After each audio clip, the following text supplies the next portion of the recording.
Hello viewers, আজি এটা সৰু ট্ৰিক পূৰণ যদি প্ৰথম অংক একে থাকে অৰ্থাৎ 2 আছে ইয়াতো 2 আছে 3 আছে 3 আছে আৰু শেষত যদি 5 থাকে তেনেহ'লে অতি কম সময়ৰ ভিতৰত কেনেকৈ অংক কৰিব পৰা যায় বা পূৰণ কৰিব পৰা যায় তাকে আজি শিকিম।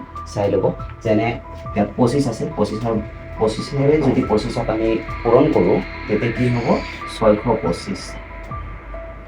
তাৰপিছত 35 পূৰণ 35 যদি 35ৰে 35ক পূৰণ কৰোঁ তেতিয়া কিমান হ'ব 25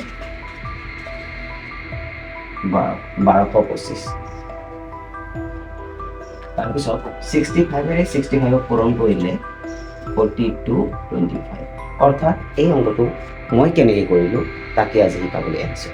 তো চাই ল'ব, যদি প্ৰথম অংক একে থাকে আৰু শেষত যদি 5 থাকে তেতিয়া প্ৰথম কামটো হ'ব 5 গুণ পূৰণ কৰি দিব 25 হ'ব। তাৰপিছত ইয়াৰ লগত 1 এটা যোগ কৰি দিব, কিমান হ'ব 8, আৰু 8 7 গুণ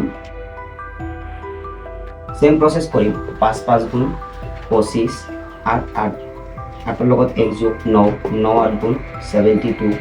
তাৰপিছত 105 পূৰণ 105, 5 গুণ 25।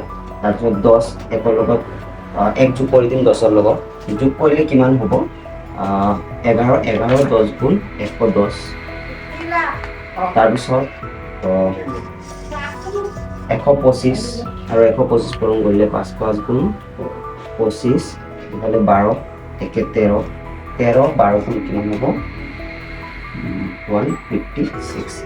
তো এইটো কিমান হ'ব কমেণ্ট কৰি জনাব প্লিজ।